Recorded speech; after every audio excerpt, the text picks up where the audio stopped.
আমাদের পানির ফিল্টারে ছাঁকনি পরিষ্কার করতে কিন্তু অনেক সময় অনেক বেশি ঝামেলায় পোহাতে হয়। অনেকে একদম ঘষে ঘষে তারের মাজনি দিয়ে ছাঁকনির অবস্থা চোদ্দটা বাজায় ফেলে। তো আমার আজকের ভিডিওতে আমি একদম ইজিলি ফিল্টারের কুচকুচে কালো ছাঁকনিটাকে কিভাবে ধবধবে সাদা করব সেই টিপসটাই থাকবে। সাথে আমার দৈনন্দিন জীবনের কাজকর্ম রান্নাবান্না তো আছে, আর একটু বাইরে গিয়েছিলাম, বাইরে গিয়ে কি করেছিলাম সবকিছুই থাকবে আজকের ভিডিওতে। আশা করছি ভিডিওটির সাথে থাকবেন সবাই। হ্যালো এভরিওয়ান, আসসালামু আলাইকুম। কেমন আছেন, কি অবস্থা? আশা করছি সবাই বেশ ভালো আছেন। আলহামদুলিল্লাহ, মহান আল্লাহ তাআলার রহমতে আমরাও ভালো আছি। ভিডিওটি ছিল গত সপ্তাহের, আর তখন আমার আম্মু ছিল, ছোট বোন ছিল। আম্মু আর ছোট বোন সকাল সকাল ডাক্তারের কাছে চলে যাবে, তাই খুব তাড়াহুড়া করে কিন্তু ঘুম থেকে উঠে আমি নাস্তাটা বানিয়েছিলাম। এইদিকে 8টার দিকে নাস্তা শেষ করে কিন্তু আম্মু আর ছোট বোন চলে গেল, আর আমিও একটু ঘর দোরগুলো ঝাড়ু দিয়ে দিলাম, বিছানাগুলো একটু গুছিয়ে নিচ্ছি প্রতিটা রুমে। ভিডিওতে আমরা যত অল্প সময়ে কাজগুলো গুছানো দেখি, তত অল্প সময়ে যদি বাস্তবে করা যাইতো তাহলে কতই না ভালো হতো, কতই না সময় বেঁচে যেত আমার। মাঝে মাঝে কাজ থেকে খুব ছুটি নিতে ইচ্ছে করে, কিন্তু ছুটি আমাকে দেবে কে? সবই তো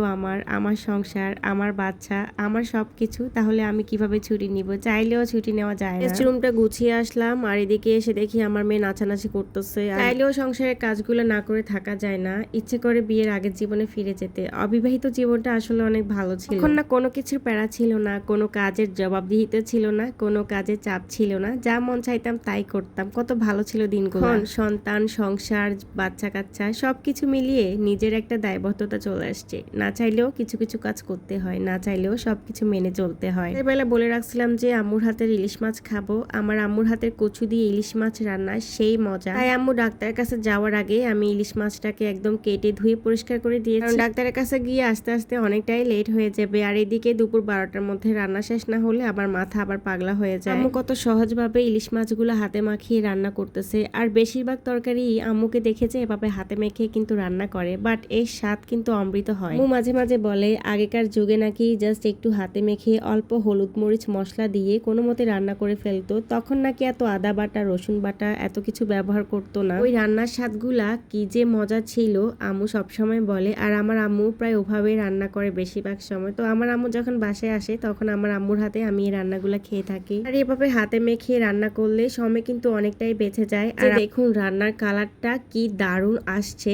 কচু দিয়ে ইলিশ মাছ রান্না কে কে পছন্দ করেন অবশ্যই কমেন্টস করে জানাবেন। ছোটবেলায় আম্মুর হাতের এই রান্নাটা অনেকবার খেয়েছি, আর এখন বড়বেলায়ও আম্মুর হাতের এই রান্নাটাকে খুব মিস করি। আমি তো প্রায় বাসায় রান্না করি, তবে আম্মুর মতো এতটা মজা হয় না। যাই হোক, ভিডিও শুরুতে দেখেছেন আমার ফিল্টারের ছাঁকনিটা কিন্তু বেশ ময়লা হয়ে গিয়েছিল, আর এটাকে আমি একদম সুন্দর পরিষ্কার করে ফেলেছি, বলতে গেলে একদম ধবধবে সাদা করে নিয়েছি। ইউটিউবে আপনারা অনেক ভিডিওতে দেখবেন 5 মিনিটে, 10 মিনিটে, 1 মিনিটে এই ফিল্টারের ছাঁকনিগুলো একদম ধবধবে সাদা ঝকঝকে করে ফেলেছে। আসলে এতটা সোজা না, এত কঠিন দাগ, এত ময়লা এত তাড়াতাড়ি কিন্তু পরিষ্কার হয় না। আমি আজকে ভিডিওতে আপনাদেরকে স্টেপ বাই স্টেপ দেখাই দিব কিভাবে এরকম সুন্দর ধবধবে পরিষ্কার হবেন। অনেকে কিন্তু জানেন, তবে যারা জানেন না বা যারা নতুন গৃহিণী আছেন তাদের জন্য কিন্তু ভিডিওটি হেল্পফুল হবে। এদিকে দেখতে পাচ্ছেন আমি কিন্তু এখানে হাতে মাখা গরুর মাংস রান্না করে নিচ্ছি। তো এই হাতে মাখা গরুর মাংসের রেসিপিটাও কিন্তু আমার আম্মুর থেকে নেওয়া। গরুর মাংসটা জাস্ট হাতে মেখে রান্না করলে অসম্ভব মজা লাগে খেতে। অন্যান্য রান্নাগুলো আমি যতই মশলা কষিয়ে করি না কেন, গরুর মাংসটা কিন্তু আমি অবশ্যই এভাবে হাতে মেখে রান্না করে থাকি। সব রান্নার রেসিপিগুলো আমি প্রথম ট্রাই করতাম যখন আমি রান্না শিখি নাই,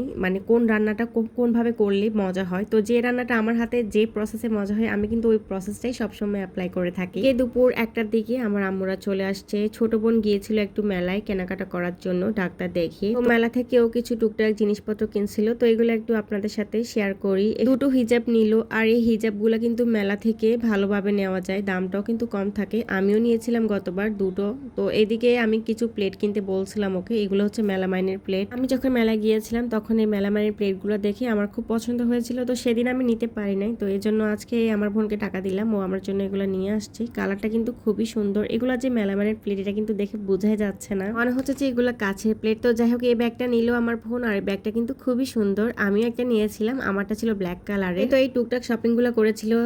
দুপুর গড়িয়ে বিকেল হলো। বিকেলে ঘুম থেকে উঠে আমি ফিল্টারে যখন পানি দিতে যাই দেখি পানি সহজে পড়তেছে না। ভাবলাম ছাঁকনিটা একটু পরিষ্কার করে নিই, আর আপনাদের সাথে একটু শেয়ার করে নিই। যারা জানেন না তাদের জন্য উপকার হবে। সবাই তো যে জানে তা না, অনেকে কিন্তু জানে না। তো যারা জানে না তাদের জন্য কিন্তু আমি আজকে ভিডিওটি তৈরি করেছি।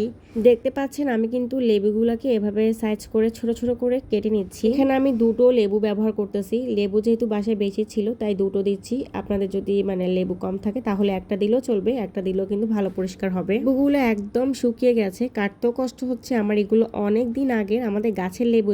এগুলা কিন্তু আমি গতবার যে বাড়িতে গিয়েছিলাম আগস্টের লাস্টের দিকে তখন নিয়ে আসছিলাম, আর আজকে এত মাস কিন্তু এগুলো আমার বাসায় ছিল। এর জন্য ভাবলাম যে এগুলা ফেলে না দিয়ে ফিল্টারের ছাঁকনিটা পরিষ্কার করে নিই। তো আমি কিন্তু প্রত্যেক মাসে ফিল্টারের ছাঁকনি পরিষ্কার করি, আর আমার বাসার পানির মধ্যে কিন্তু অনেক বেশি আয়রন। এর জন্য দেখেন এক মাসের মধ্যে কি পরিমাণ ময়লা জমছে। আপনারা চাইলে কিন্তু 15 দিন 20 দিন পর পর ফিল্টারের ছাঁকনি পরিষ্কার করে নিতে পারেন। আগে আমিও কিন্তু 15-20 দিন পর পর ফিল্টারের ছাঁকনিটা পরিষ্কার করে ফেলতাম, এতে করে কিন্তু আমার কষ্টটা কম হতো, অনেকক্ষণ টাইমও লাগতো না। তবে এখন ছেলের জন্য আসলে সব কাজ ওভাবে গুছিয়ে করা হয় না। এদিকে চুলে কিন্তু আমি একটা পাতিলে গরম পানি দিলাম। এখানে পানির টেম্পারেচারটা এমন হবে, এটা কুসুম গরম পানি থেকে একটু গরম হবে, তবে বেশি না, আবার একদম অতিরিক্ত গরম কিন্তু দেওয়া যাবে না। দেখতে পাচ্ছেন আমি কিন্তু লেবুগুলা চিপে লেবুর রসগুলা দিয়ে দিচ্ছি, আর পানিটা কিন্তু আমি হাত দিয়ে একটু চেক করে নিয়েছিলাম। তো চেষ্টা করবেন যে একটু লেবুর রসটা পানির সাথে মিক্সড করে নিতে। চাইলে কিন্তু লেবুগুলা জাস্ট দিয়ে দেওয়া যায়, তবে একটু লেবুর রসটা পানির সাথে মিশিয়ে দিলে ভালো হয়। তো কথা বলতে বলতে একটা রিকোয়েস্ট করে নিই, যারা ভিডিওটি দেখা শুরু করেছেন কিন্তু লাইক দেননি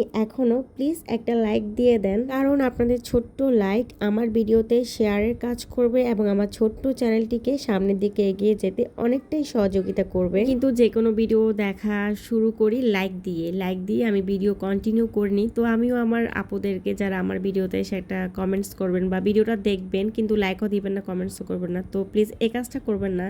ভিডিওটা যদি দেখে থাকেন, যদি সামনে পড়ে, লাইক দিয়ে ভিডিওটা দেখবেন এবং ছোট করে একটা কমেন্টস করবেন। ছোট্ট একটা কমেন্টস করতে আপনাদের কিন্তু অতটা সময়ের অপচয় হবে না। দেখে আপনাদের ছোট্ট কমেন্টস আমাকে অনেকটাই অনুপ্রাণিত করবে আমার কাজের জন্য, আর আমাকে অনেকটাই উৎসাহিত করবে। যাই হোক, লেবু চিপে রসটা দিয়ে দিলাম, আর লেবুগুলাকে ছাঁকনির ভেতরেই ঢুকিয়ে দিলাম। লেবুগুলো আসলে এদিক সেদিকে না দিয়ে ছাঁকনির ভেতরেই রাখবেন। তো আমি সব সময় এই পদ্ধতিতে আমার ফিল্টারের ছাঁকনি পরিষ্কার করি এবং ছাঁকনি অনেক বেশি পরিষ্কার আর সুন্দর হয়। এখন এটাকে ঢাকনা দিয়ে আমি জাস্ট রেখে দিব সারা রাতের জন্য। তো ফিল্টারের ছাঁকনিটা এভাবে থাকবে পাতিলের ভেতরে। আর এদিকে সন্ধ্যাবেলায় আমরা সবাই রেডি হয়ে গেলাম। আম্মু আর ছোট বোনকে ভাবলাম একটু ট্রিট দিই, তাই আমরা সবাই আগ্রাবাদ খেলাম। আগ্রাবাদ স্ট্রিট ফুডগুলো খেতে আমার খুবই ভালো লাগে। আমরা যে সবাই বের হয়ে গেলাম। তো আমার হাজবেন্ড গিয়েছিল সিলেটে, ও ছিল না, আর এই জন্য কিন্তু আমার আম্মুরা আসছিল। বাসায় আমি একা থাকতে পারবো না, ও 3 দিনের জন্য সিলেট গিয়েছিল। জামাইকে ছাড়া বাইরে 2 বাচ্চা সামলানো আমার জন্য কিন্তু খুবই কঠিন। আমি কিন্তু বাইরে একদমই বাচ্চা সামলাতে পারি না, তবে মা বোন থাকলে কোনো কিছুই কঠিন না।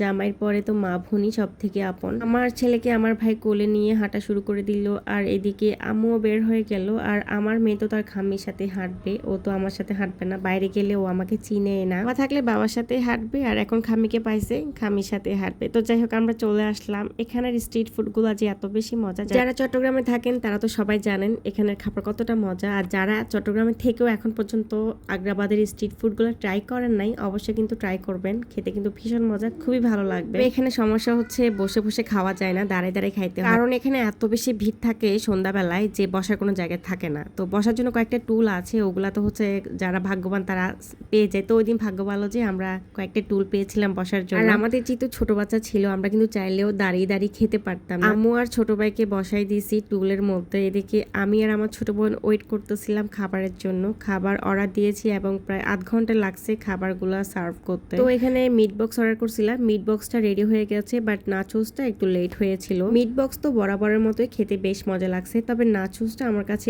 একটু কম মজা লাগছে।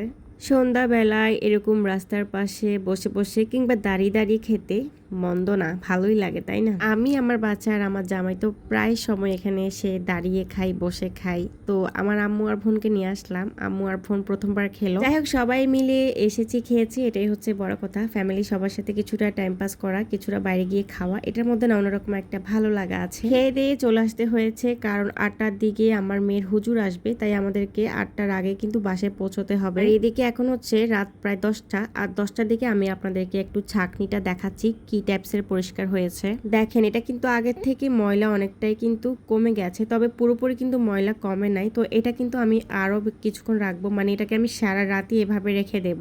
আর এখন হচ্ছে সকালবেলা হচ্ছে আমি নাস্তা রেডি করে এটাকে জাস্ট আমি একটু দেখে নিচ্ছি। তো দেখেন এখন অনেকটা পরিষ্কার লাগতেছে, তাই না? আর এর থেকে বেশি পরিষ্কার কিন্তু হবে না, এইটুকুই। তো যারা বলে যে 5 মিনিটের মধ্যে ফিল্টারের ছাঁকনি পরিষ্কার হয়ে যাবে গরম পানিতে দিলে, তারা কিন্তু ভুলই বলে। দেখেন আমি কিন্তু সারা রাত এটা পানিতে ভিজিয়ে রাখছি, সারা রাত পানিতে ভেজানোর ফলে এটা কিন্তু এইটুকুই পরিষ্কার হয়েছে। তো আপনারা কিন্তু চাইলে এভাবেই আপনাদের ফিল্টারের ছাঁকনিটা পরিষ্কার করে নিতে পারেন। সকালবেলা নাস্তা শেষ করে একটু আমরা মাখা খাচ্ছিলাম। আসলে বাসায় যখন একা একা থাকি তখন এসব খাবার খেতে ইচ্ছে করে। আমার ছোট বোন কাঁচা মরিচ আর লবণ দিয়ে আমরা মাখা করছিল, এইটা খেতে যে এত ভালো লাগছে। তো আজকে আমরা মাখা খেতে খেতে আপনাদের থেকে বিদায় নিয়ে নিচ্ছি। ভিডিওটি কেমন লেগেছে অবশ্যই কিন্তু কমেন্টস করে জানাবেন। হবে আমার পরবর্তী ভিডিওতে। সবাই সে পর্যন্ত ভালো থাকবেন, সুস্থ থাকবেন। সে মতো বিদায়, আল্লাহ হাফেজ।